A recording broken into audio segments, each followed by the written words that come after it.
नमस्कार दोस्तों, आशा करती हूँ कि आप सब बहुत हेल्दी और स्वस्थ होंगे। मेरा चैनल बायोग्राफी में आपका बहुत बहुत स्वागत है। जैसा कि मैंने आपको पहले बताया था कि क्रिप्टो करेंसी के ऊपर मैं भाग 2 लेकर आऊंगी, तो आज मैं उसी भाग 2 के बारे में आपसे बात करने वाली हूँ। उसमें मैंने बताया था कि what is a crypto currency bill 2021, will India miss crypto currency opportunity और नॉट। तो चलिए खबर के बारे में बात करते हैं। क्यों हम इस टॉपिक पर बात करेंगे? बजट 2021 में इस बिल की हम बात करें तो प्राइवेट करेंसीज इंडिया में बैन होने वाली हैं और आरबीआई अपने खुद की एक डिजिटल करेंसी ले आएगा। इंडियन के लिए अब सवाल उठ जाता है कि it is a good deal और नॉट। अब हम बात करते हैं कि ऐसा क्या हुआ था पहले जो सरकार को इस बिल को लाना पड़ा।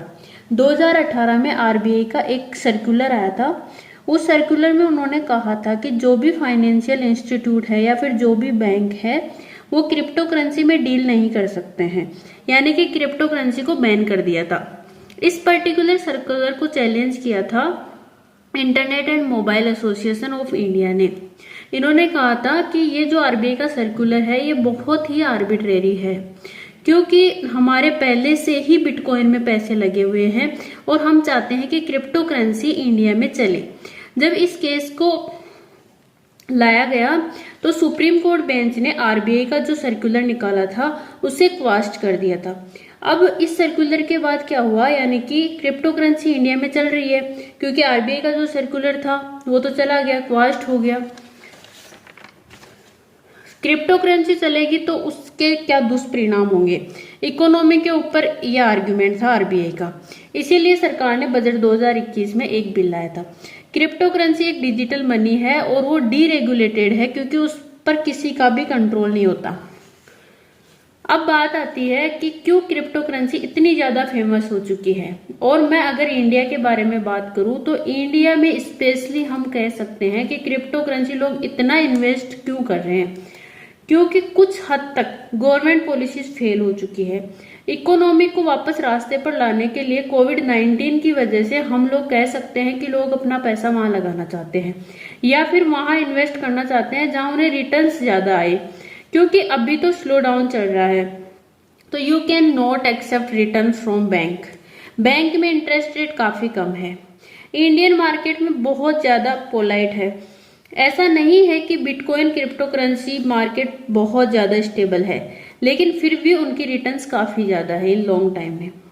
इसके अलावा बैंकिंग सिस्टम के साथ थोड़ा लोगों का मैंने आपको बताया था कि बैंकिंग जो इंटरेस्ट रेट है वो काफी कम है। पब्लिक सेक्टर बैंक को बेल आउट करना पड़ता है हमारे पैसे से, पब्लिक की मनी से। ठीक है। प्रोग्रेसिव टैक्सेशन क्या होता है? प्रोग्रेसिव टैक्सेशन का मतलब होता है कि हमारे पास जो टैक्स स्लेब है, अगर कोई कम कमाता है तो उनको टैक्स कम देना पड़ता है, जो ज्यादा कमाता है तो उसको टैक्स ज्यादा लगेगा, यानी कि जितना आप कमाओगे उतना टैक्स लगेगा। तो प्रोग्रेसिव टैक्सेशन में देखें तो डिजिटल करेंसी है, वहां पे कोई भी टैक्सेशन सिस्टम नहीं है। तो इसीलिए जैसे कोई अमीर है, हाल ही में आपने सुना होगा कि इलोन मस्क ने भी बहुत ज्यादा इन्वेस्ट किया है बिटकॉइन में।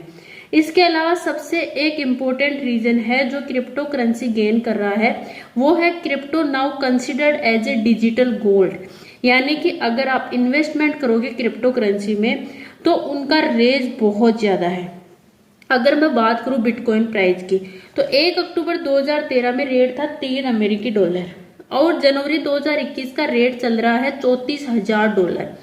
तो आप लोग देख सकते हैं कि अगर आप 2013 में बिटकॉइन में ₹1 का इन्वेस्ट करते तो आपका जो रुपया है आज वो ₹345 हो जाता है, यानी कि 345 टाइम्स का इंक्रीज। इन सब चीजों की वजह से क्रिप्टो करेंसी गेन कर रहा है, लॉट ऑफ अट्रैक्शन। अब हम बात करते हैं कि इंडिया ने अगर क्रिप्टो करेंसी पर बैन लगा दिया तो उसमें क्या प्रॉब्लम हो सकती है। फायदे के थ्रू जानते हैं कि कितना क्रिप्टो करेंसी के फायदे क्या है। देखिए, इंडिया में अगर हम लोग बात करें तो क्रिप्टो करेंसी फाइनेंशियल फ्रॉड से हेल्प करती है, क्योंकि वो काफी सिक्योर है। सिक्योरिटी के ऊपर क्रिप्टो करेंसी का फोकस जरूर होता है। ओपन सोर्स से पीयर टू पीयर कॉन्टेक्ट है, फ्रॉड नहीं होगा, साथ ही करप्शन को रिड्यूस कर सकते हैं। क्योंकि इंडिया में अगर बात करें तो ब्लैक मनी, बेनामी ट्रांजैक्शन एक्सेट्रा बहुत ज्यादा होते हैं। और अभी क्रिप्टो करेंसी में कॉन्सेप्ट ही नहीं है बेनामी ट्रांजैक्शन का, क्योंकि डिजिटल सिग्नेचर से कहीं से कुछ बिका है, कुछ खरीदा है, there is a record of that everywhere, right. इसका मतलब है कि करप्शन आपका रिड्यूस हो जाएगा। साथ ही साथ डिजिटल करेंसी की इमीडिएट ट्रांजैक्शन होगी और लोअर फीस भी रहेगी। इससे एंटरप्रेन्योरशिप को भी पुश मिल सकती है। आगे चलकर हम इसको अलाउ करेंगे। साथ ही साथ अगर सरकार अलाउ करेगी इस चीज को, तो मॉनेटरी पॉलिसी के पास यानी कि आरबीआई के पास भी एक विकल्प रहेगा कि कुछ हद तक बिटकॉइन के ऊपर वो रेगुलेशन ले आए, at least in India. FDI, foreign direct investment को भी अट्रैक्ट किया जा सकता है।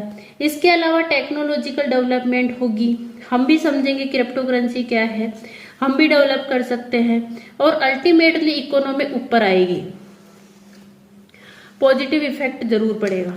यानी कि काफी ज्यादा फायदे हैं क्रिप्टो करेंसी के।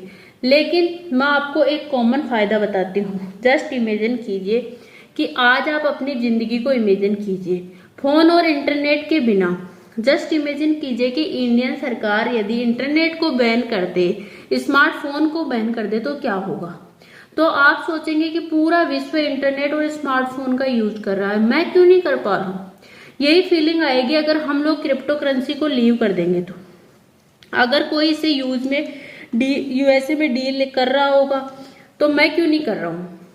तो ये सब क्रिप्टो करेंसी के फायदे हो गए।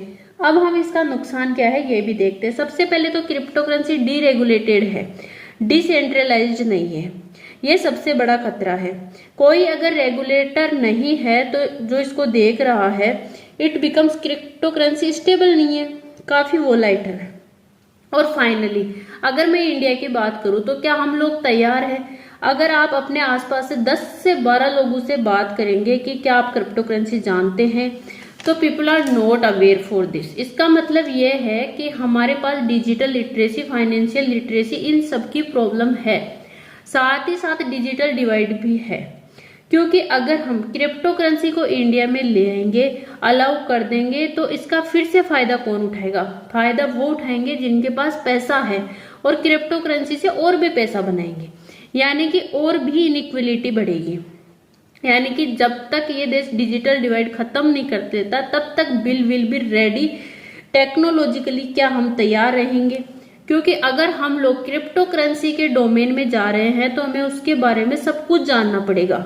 अगर कुछ प्रॉब्लम होगी, अगर साइबर सिक्योरिटी की प्रॉब्लम होगी कि क्या हमारे पास उस लेवल की कैपेबिलिटी भी है, हम लोग उस प्रॉब्लम से रिजोल्व करेंगे। हम लोग आत्मनिर्भरता की बात करते हैं, तो इसीलिए एक इन्फॉर्म डिबेट की जरूरत है इंडिया में कि क्रिप्टो करेंसी लानी चाहिए या नहीं लानी चाहिए, क्रिप्टो करेंसी को अलाउ करना चाहिए या नहीं करना चाहिए, क्या आरबीआई के पास रोल होना चाहिए या फिर सब कुछ बैन करके हमारी खुद की डिजिटल करेंसी बनाई जानी चाहिए। तो दोस्तों, आप भी अपनी राय कमेंट बॉक्स में लिखकर जरूर बताएं। Thank you for watching this video.